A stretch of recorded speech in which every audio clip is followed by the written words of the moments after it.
सब ऑनलाइन अभिषेक। अब की बार 2 अभिषेक रहेंगे, एक सावन की शिवरात्रि का रहेगा और एक अधिक मास भी जो 3 साल में पड़ता है उसकी भी शिवरात्रि का रहेगा। 2 अभिषेक ऑनलाइन पड़ जाएंगे अब की बार, एक सावन की शिवरात्रि का और एक अधिक मास की शिवरात्रि का। क्योंकि अधिक मास की शिवरात्रि भी, अधिक मास की शिवरात्रि का एक बहुत अच्छा नियम है, अगर बना सको तो करिएगा।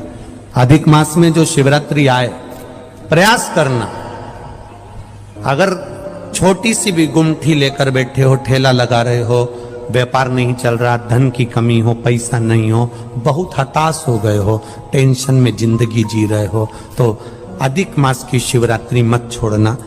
5 दिए अधिक मास की शिवरात्रि पर जरूर लगाना। पहला, शंकर मंदिर के द्वार पर, मतलब शिव मंदिर के बाहर। दूसरा, बेलपत्री के वृक्ष के नीचे। तीसरा, आंवले के वृक्ष के नीचे। चौथा, नदी का घाट या कुएं का घाट या तालाब का घाट या सरोवर का घाट या आपके घर में कोई पानी का हंडा हो उसके पास में। और 5वां, अपने दरवाजे की चौखट पर राइट हैंड में दिया अवश्य लगाएं। ये अधिक मास की शिवरात्रि पर जरूर करना। जिंदगी में कितना भी धक्का खा रहे हो गए, भगवान हाथ पकड़कर खींचकर बाहर कर देगा। शिव तत्व को जानो। अभी क्या चल रहा है? सावन। हमने पहले कथाओं में कहा, आप लोगों ने स्मरण में रखा होगा, 12 महीने शंकर जी को 1 लोटा जल चढ़ाओ, पर सावन के महीने में शंकर जी को जम के बोलो जरा, 2 लोटा जल चढ़ाओ। इस पुष्कर की ब्रह्मा शिव महापुराण की कथा का स्मरण करिएगा, थोड़ा सा ध्यान दीजिएगा। जैसे ये शिवलिंग है, ये जलाधारी है, ये यहां से जल नीचे जा रहा है। जलाधारी का जो मुख होता है वो उत्तर की ओर हो जाता है, ठीक है, समझिएगा जरा।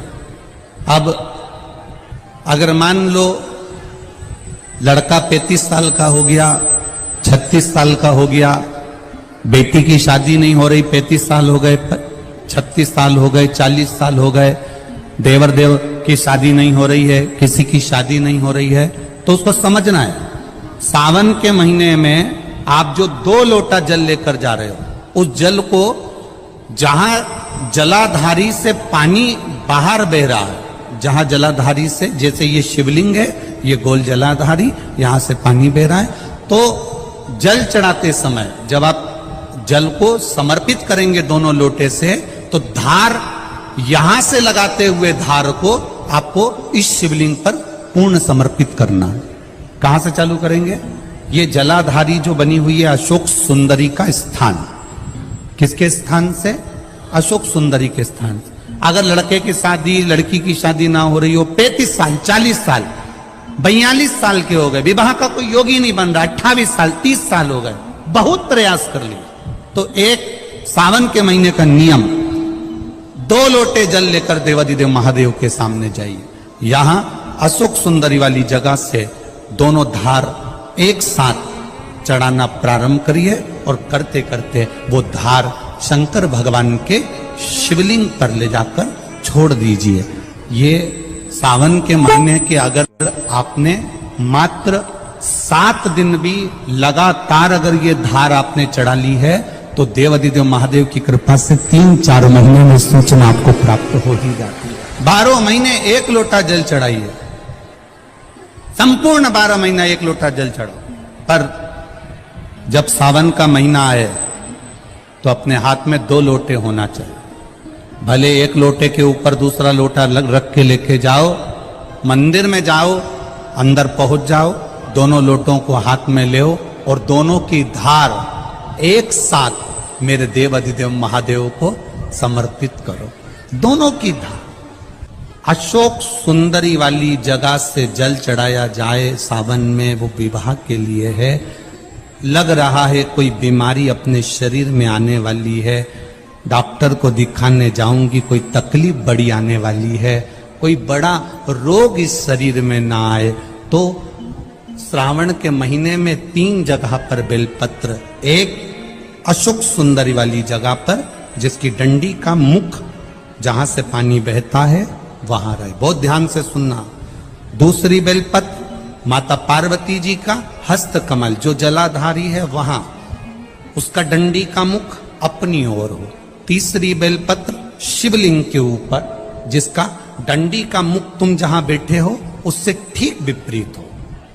अगर आप यहां बैठे हो तो डंडी का मुख उधर हो, आप यहां बैठे हो तो डंडी का मुख उधर हो, अपने विपरीत में डंडी का मुख हो।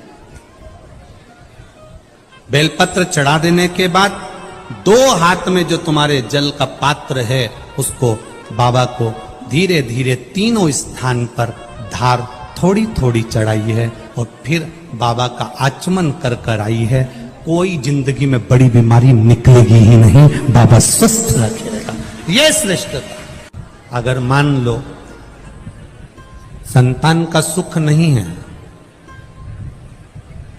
संतान का सुख नहीं है, 20 साल हो गए, 25 साल हो गए, 30 साल हो गए,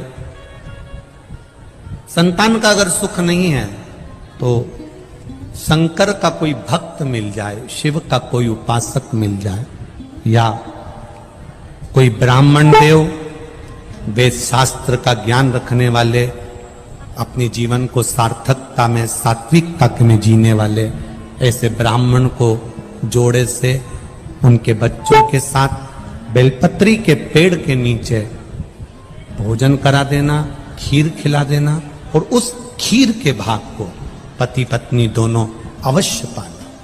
उससे संतान का सुख भी मेरे बाबा प्रदान कर दे। सफेद आंकड़े की जड़ का प्रयोग करो, तुम रुका जी वाला, और साथ में ये प्रयास करो। देवऋषि नारद ने 3 सूत्र भगवान शंकर को प्राप्त करने के बताएं। जरा बहुत ध्यान से सुनना। देवऋषि नारद ने 3 सूत्र भगवान शंकर को प्राप्त करने के बताएं। पहला,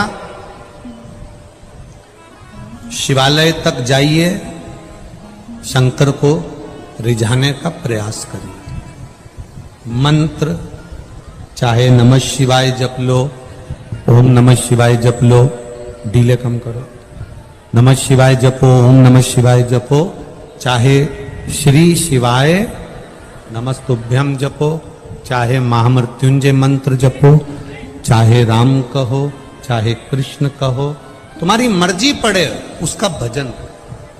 दूसरा, कहीं अगर मौका मिल जाए, चाहे वो टीवी के सामने मिल रहा हो, मोबाइल पर मिल रहा हो, चाहे तुम्हारे नजदीक में कहीं शिव महापुराण की कथा हो रही हो, पंडाल में बैठकर या टीवी के मध्य बैठकर या मोबाइल के सम्मुख या टीवी के सम्मुख बैठकर शिव महापुराण की कथा को सुनो।